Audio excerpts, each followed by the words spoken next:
Selamat datang, di depan saya ada Oppo Reno 13 Pro, dan hari ini saya akan menunjukkan beberapa penyesuaian dan trik yang bisa Anda lakukan di perangkat ini. Jadi untuk memulai, kita akan membuka pengaturan, dan mari kita mulai dengan berada di halaman utama pengaturan. Nah, seperti itu. Dan kita akan mulai dengan bagian wallpaper dan gaya yang merupakan bagian umum di mana Anda bisa menyesuaikan tampilan dan nuansa ponsel Anda, dengan mengubah hal-hal seperti tema yang akan mencakup banyak hal seperti icon, font, dan wallpaper. Atau Anda juga bisa mengubah masing-masing secara terpisah. Jadi di sini kita punya always on display, lalu font, icon. Jadi jika Anda mengunduh lebih banyak ikon tersebut akan muncul di sini.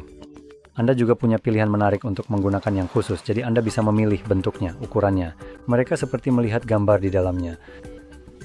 Jadi menurutku ini yang ini. Ya. Tapi untuk beberapa alasan itu tidak berfungsi dengan Amazon, seperti yang Anda lihat di sini. Dan Anda juga punya beberapa pilihan lain. Yang ini, lalu jika kita gulir ke bawah, kita juga punya pilihan warna dan animasi sidik jari.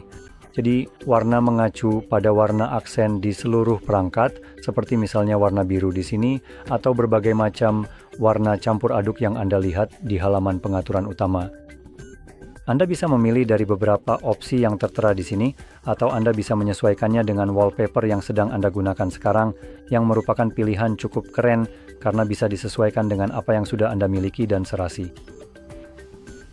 Dan terakhir, kita punya hal-hal seperti animasi sidik jari, jadi Anda bisa mengubah animasinya.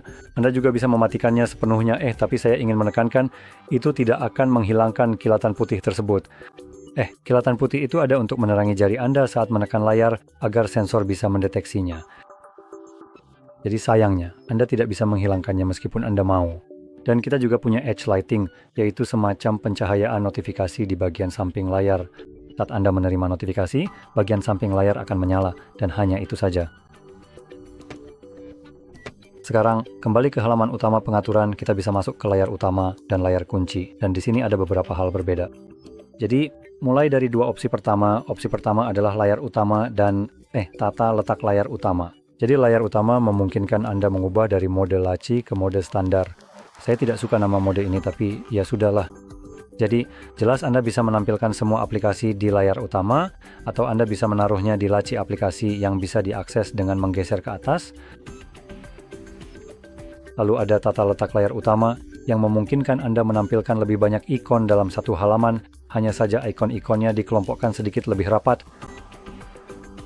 Untuk ini, Anda mungkin ingin kembali ke ikon dan misalnya menghapus nama-nama atau cukup memperkecil ukuran ikon, yang akan membuat tampilannya jauh lebih baik. Hal lain di sini adalah ada dua hal berbeda, yaitu gestur tarik ke bawah. Ini pada dasarnya adalah mode satu tangan. Saya hanya ingin menyorotinya saja. Jika Anda suka mode satu tangan, inilah yang tersedia di sini. Saya tidak suka eksekusi seperti ini dan alasannya adalah semacam, tahan ikon lalu geser ke atas, atau apapun itu, seringkali tidak berhasil untuk saya dan 7 dari 10 kali saya tidak akan mengaktifkannya dan kemudian, saya justru selalu mengaktifkannya saat saya tidak menginginkannya. Jadi saya benar-benar, tidak suka opsi ini. Tapi mungkin Anda punya sentuhan ajaib dan bisa membuatnya berhasil setiap saat, atau mungkin saya saja yang salah menggunakannya. Anda punya opsi di sini. Dan yang terakhir yang benar-benar saya suka adalah, geser ke bawah di layar utama dan secara default itu adalah pencarian global. Tapi kita juga punya opsi seperti shelf atau notifikasi dan pengaturan cepat. Saya akan memilih notifikasi dan pengaturan cepat. Sekarang, kapanpun Anda menggeser ke bawah di layar utama dari titik manapun, Anda sekarang selalu bisa menurunkan notifikasi dan tombol-tombol pengaturan. Jadi Anda tidak perlu lagi melakukannya dari bagian paling atas, jadi Anda juga tidak perlu lagi mengubah posisi tangan untuk mengaksesnya, yang menurut saya ini adalah nilai plus. Sekarang, kembali ke tampilan dan kecerahan. Di sini kita punya beberapa opsi tambahan seperti mode terang dan gelap.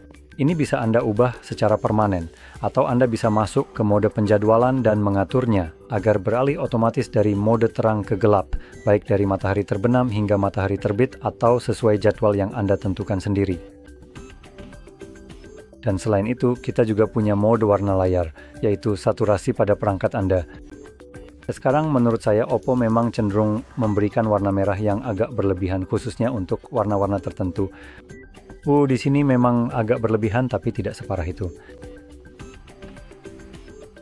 Ya, sejujurnya tidak separah misalnya pada versi non-pro dari ponsel ini. Tapi bagaimanapun, Anda bisa memilih opsi manapun yang paling Anda sukai di sini. Saya suka mode Pro karena memberikan nuansa yang sedikit lebih hangat pada seluruh tampilan layar. Anda juga bisa menggulir ke bawah, dan dari roda warna kecil ini mengubah jenis rona pada layar. Jadi jika Anda tidak suka semacam semburat kekuningan yang ditambahkan oleh mode Pro, atau mungkin Anda ingin tanpa mode Pro atau apapun alasannya, karena Anda suka saturasinya, Anda bisa langsung mengubahnya di sini. Sekarang mungkin hal ini tidak terlalu terlihat di kamera jika Anda menonton ini sekarang, tapi jika Anda memperhatikan warna putih secara khusus, Anda bisa melihat bahwa warnanya berubah sedikit demi sedikit. Kamera memang tidak terlalu bagus dalam menangkap perubahan ini, tapi jika dilihat langsung, perbedaan semburat warnanya cukup terlihat. Sekarang, jika kita lanjut ke bawah, kita akan menemukan fitur Adaptive Tone. Fitur ini mungkin berguna bagi sebagian orang, tapi saya ingin menekankan bahwa dengan mengaktifkan opsi ini, Anda akan kehilangan opsi untuk menyesuaikan semburat warna pada perangkat Anda.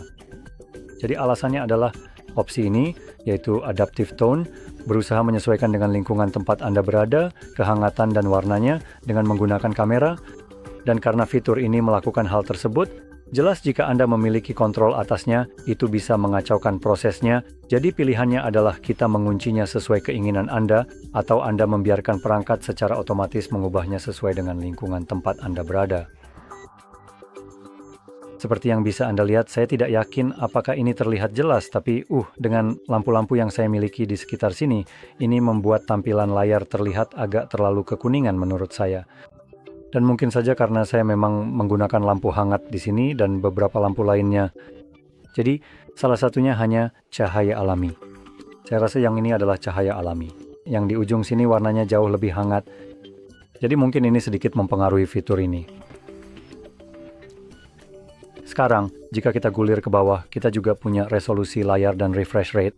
Mari kita mulai dengan resolusinya. Di sini kita punya dua pilihan. Ada standar dan tinggi. Sekarang Anda sudah membayar untuk layar penuh, jadi sebaiknya gunakan layar penuh dengan mengaktifkan opsi tinggi.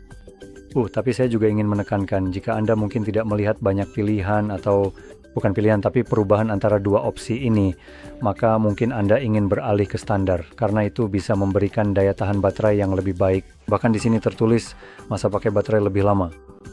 Saya rasa ini tidak akan terlalu signifikan karena perbedaan resolusinya tidak terlalu besar. Jadi mungkin Anda hanya mendapatkan sekitar 10 menit tambahan daya tahan baterai. Saya hanya menebak saja. Tapi itu tetap saja kemungkinan besar akan ada secara statistik hanya karena resolusi yang dikurangi. Lalu di bawah pengaturan refresh rate, kita juga punya hal serupa dengan beberapa opsi. Jadi secara default, perangkat ini hadir dengan mode auto select, yang berarti ponsel akan berjalan di 120 frame, misalnya saat Anda sedang melakukan sesuatu di dalamnya, dan ketika Anda berhenti melakukan sesuatu, misalnya seperti sekarang ini tidak ada yang bergerak, dan Anda tidak melakukan apa-apa, perangkat akan menurunkannya menjadi sekitar 1 frame per detik. Layar ini menggunakan LTPO, jadi bisa menurunkannya di bawah 60, dan itu akan memberikan daya tahan baterai yang lebih baik. Sekarang kita juga punya opsi standar dengan refresh rate maksimum 60 untuk menghemat baterai. Opsi ini mungkin lebih baik jika Anda tidak melihat banyak perbedaan dengan auto select. Jadi jika Anda memilih opsi ini dan saat menggulir ke atas dan ke bawah, dan menurut Anda ini tidak terlalu berbeda dengan yang satunya, maka saya mungkin akan merekomendasikan menggunakan mode standar. Ini akan memberikan daya tahan baterai yang lebih baik dengan mengorbankan tambahan frame per detik. Dan jika Anda bahkan tidak tahu apa itu, bayangkan saja, atau Anda tidak perlu membayangkan, kami sebenarnya punya animasi di sini yang menunjukkan perbedaan secara berdampingan antara animasi halus pada 120 frame per detik dan 60 frame per detik. Jadi Anda hanya mendapatkan setengah frame dalam gerakan yang sama, dan Anda bisa melihatnya agak tersendat karena kekurangan frame tambahan tersebut. Ini semacam sangat dilebih-lebihkan untuk menonjolkan perbedaan ini. Jadi jelas tidak akan separah yang Anda lihat di sini, atau saya bisa langsung tunjukkan di sini. Bisa dilihat tidak sedekat itu, tapi tetap saja akan berpengaruh. Dan secara pribadi saya memang melihat perbedaan yang signifikan antara kedua mode ini, jadi saya suka dengan fitur auto select. Jadi pokoknya pilih saja yang manapun yang kamu mau, tapi dalam keadaan apapun jangan pilih yang ini.